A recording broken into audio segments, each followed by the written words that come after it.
बिस्मिल्लाहिर्रहमानिर्रहीम, अस्सलाम वालेकुम नाजरीन। मैं हूं बाबर हयात और आप देख रहे हैं 24/7 उर्दू न्यूज पर होम एक्सपेंस के ताबुन से बाबर हयात शो। नाजरीन, पाकिस्तान सुपर लीग के लीग मरहले का आखिरी मैच मुल्तान और कोयटा ग्लैडिएटर्स की टीमें एक दूसरे के मद्दे मुकाबिल थी और इसमें मुल्तान ने कोयटा को एक बहुत बड़ी शिकस्त दी है, बहुत बड़ी शिकस्त दी है और इतनी बड़ी शिकस्त दी है कि शायद इसका असर आगे जो आने वाला मरहला है, प्ले ऑफ का मरहला है, उसमें भी कोयटा ग्लैडिएटर्स को भुगतना पड़े। लेकिन मुल्तान और रिजवान इस पाकिस्तान सुपर लीग में छा गए हैं और मुल्तान की टीम ने पाकिस्तान सुपर लीग के लीग मरहले को टॉप किया है। पेशावर ज़ल्मी की टीम दूसरे नंबर पे रही है, तीसरे नंबर पे इस्लामाबाद यूनाइटेड और कोयटा ग्लैडिएटर्स की टीमें आई हैं। सो एक बड़ा मरहला जो है वो पाकिस्तान सुपर लीग का खत्म हो गया और अब प्ले ऑफ मरहले का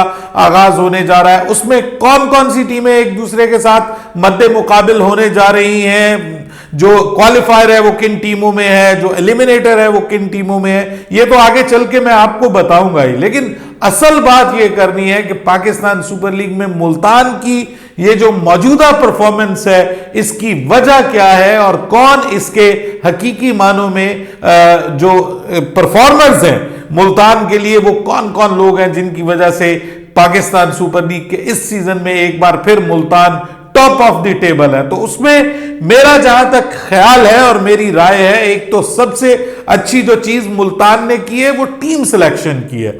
आपको जो खास तौर पे जो लोकल टैलेंट उन्होंने सिलेक्ट किया है, वो सारे का सारा टैलेंट जो है वो किसी ना किसी जाविये से, किसी ना किसी तरह से वो परफॉर्म करता हुआ नजर आया और अच्छा परफॉर्म करता हुआ नजर आया। वो बहुत ज्यादा इंटरनेशनल जो स्टार्स हैं, बड़े बड़े इंटरनेशनल स्टार्स, उस पर उन्होंने रिलाय नहीं किया, बल्कि उन्होंने अपने लोकल स्टार्स को प्रमोट किया है और यंगस्टर्स को प्रमोट किया है, जिन्होंने परफॉर्म करके मुल्तान सुल्तान की जीत में इंपॉर्टेंट रोल प्ले किया। तो सबसे पहली रीजन मुल्तान सुल्तान के इस परफॉर्मेंस की जो है वो आई थिंक सो कि उनकी टीम सिलेक्शन है। एक बड़ी कंपोज्ड, वेल थॉट ऑफ, जिसको आप कहते हैं, टीम उन्होंने सिलेक्ट की है। और फिर टीम वो जो सिलेक्ट की है, असल चीज ये होती है कि वो क्या परफॉर्म भी करती है या नहीं करती, वो परफॉर्म कर रही है। और इस परफॉर्मेंस का मेरे ख्याल में जो क्रेडिट जाता है वो कप्तान और मैनेजमेंट को जाता है। आप किस किस्म का एनवायरनमेंट दे रहे हैं अपनी टीम को, अपने खिलाड़ियों को, किस तरह की सपोर्ट उनको फराहम कर रहे हैं, ये at the end of the day बहुत ज्यादा काउंट करती है। कप्तान मोहम्मद रिजवान, अगर मैं कहूं कि पाकिस्तान सुपर लीग के सबसे बेस्ट कप्तान बन के आए हैं, इस चीज को ज़हन से निकाल दीजिए कि पाकिस्तान सुपर लीग कौन सी टीम जीतती है।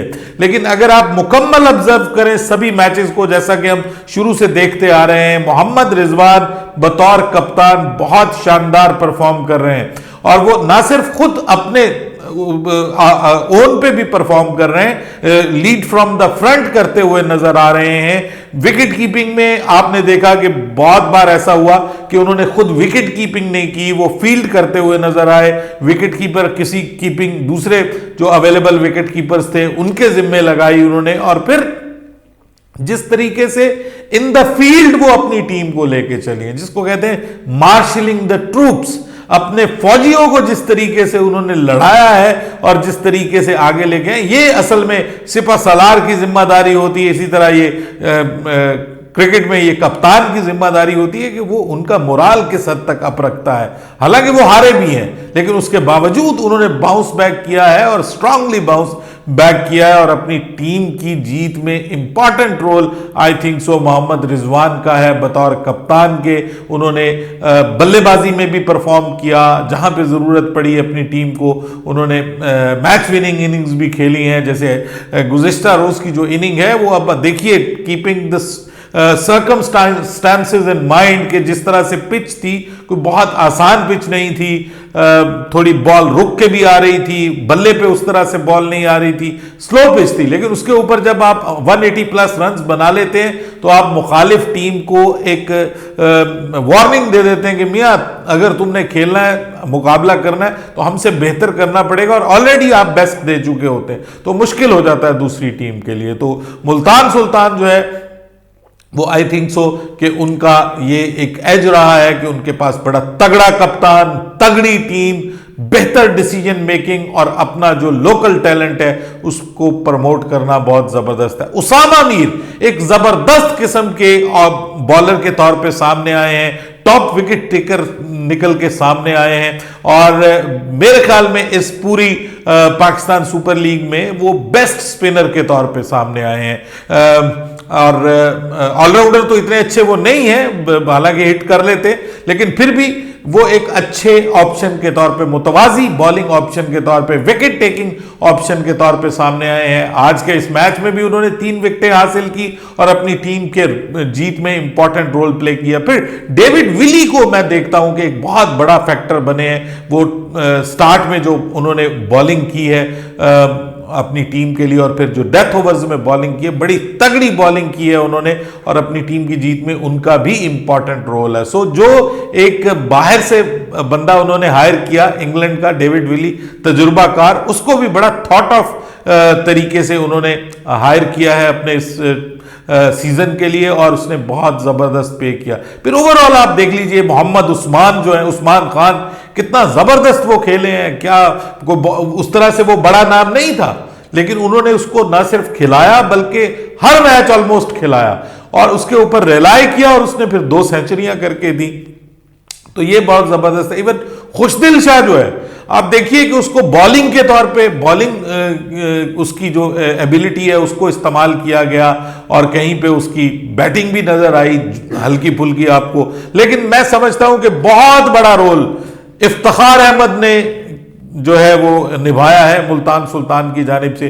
बहुत जबरदस्त पिक मुल्तान सुल्तान की, इफ्तिखार अहमद, और हर मैच में ऑलमोस्ट उन्होंने नॉन स्टॉप और अनबिलीवेबल हिटिंग की है और अपनी टीम के जीत में बहुत इंपॉर्टेंट रोल प्ले किया। मोहम्मद अली का एक किस्म का रिवाइवल हुआ है, वो हमें नजर आए हैं, हमने बेहतर अंदाज में उनको देखा। हालांकि जो स्टार्ट उन्होंने किया था, मुल्तान की पिचेस उनको ज्यादा सूट करती थी और यहां पे वो उस तरह से उनको मदद दूसरी शहरों में उस तरह से मदद नहीं मिल सकी, लेकिन ओवरऑल बहुत जबरदस्त किस्म का परफॉर्मेंस हमें मोहम्मद अली की जानिब से भी नजर आई। अब आ जाए, बात करते हैं क्वेटा ग्लैडिएटर्स की।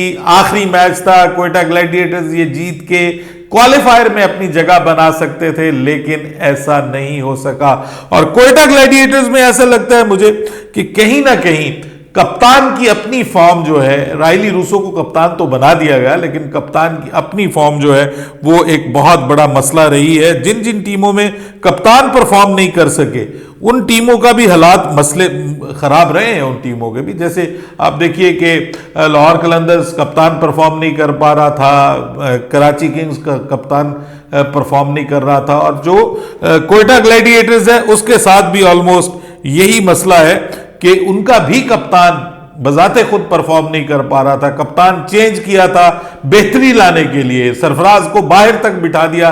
बेचारे ने कल बड़ी दुखी किस्म की ट्वीट भी की है, एक शेर उन्होंने ट्वीट किया है अपने उस हिसाब से, और जिसको आप कहते हैं कि दुखी नजर आए हैं वो भी, सरफराज भी, कि उनको भी ड्रॉप कर दिया गया। फिर बहुत ज़्यादा नए टैलेंट को बीच में लाने की कोशिश की गई और जेसन रॉय भी उस तरह से परफॉर्म नहीं कर सके, जितना बड़ा नाम है उनको परफॉर्म करना चाहिए था टीम की जानिब से, वो उस तरह से परफॉर्म नहीं कर पाए।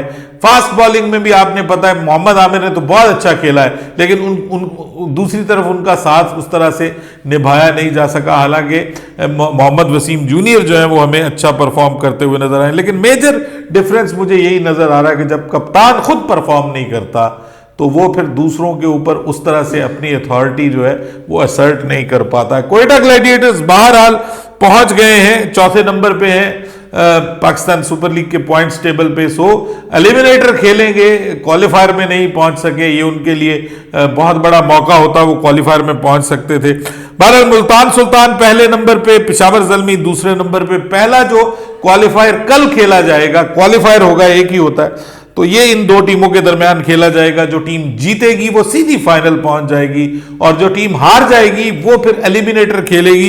एलिमिनेटर 1 जो होगा वो इस्लामाबाद यूनाइटेड और क्वेटा ग्लैडिएटर की टीमों के दरमियान ये परसों 15 मार्च को खेला जाएगा और उसके बाद इन दोनों टीमों के दरमियान में से जो टीम जीतेगी उसका मुकाबला फिर पेशावर ज़ल्मी और मुल्तान सुल्तान की टीमों के दरमियान होने वाले क्वालिफायर में जो टीम हारेगी उसके साथ होगा, और वो फिर उनमें से जो जीतेगा ऑब्वियसली वो फिर पहले जो क्वालिफायर है उसकी विनर के साथ फाइनल होगा 17 मार्च को। सो ये लाइनअप मुकम्मल हो गया, और मुझे तो ऐसा लग रहा है, देखिए साहब, जिस तरह से मैंने कोयटा ग्लैडिएटर्स को देखा है, मैंने काफ़ी दिनों पहले आपको कह दिया था कि मुझे ऐसा लग रहा है कि मुल्तान सुल्तान और पेशावर ज़ल्मी की टीमें दोनों मुझे फाइनल में पहुंचती हुई दिखाई दे रही हैं। मैं बहुत ज़्यादा डिसअपॉइंट हूँगा अगर ये दोनों टीमें अब फाइनल में क्वालिफाई नहीं कर पाती, बहुत ज़्यादा डिसअपॉइंटमेंट मुझे होगी, मैं रियल मीनिंग्स में आपको बता रहा हूँ। लेकिन क्रिकेट है, क्रिकेट में आपकी प्रिडिक्शन गलत भी साबित हो जाती है, क्योंकि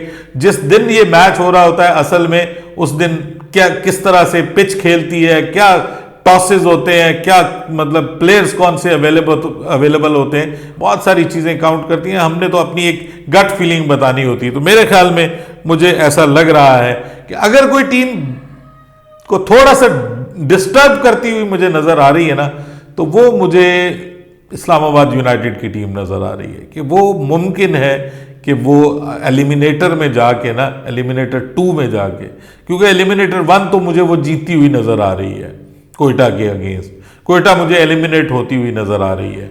लेकिन ये है कि एलिमिनेटर 2 में वो डिस्टर्ब कर सकती है। वो किसको करेगी? क्योंकि पेशावर ज़ल्मी और मुल्तान सुल्तान के दरमियान मैच में पता नहीं क्यों मेरी गट फीलिंग है कि पेशावर ज़ल्मी जीत जाएगी, पेशावर ज़ल्मी की टीम जीत जाएगी।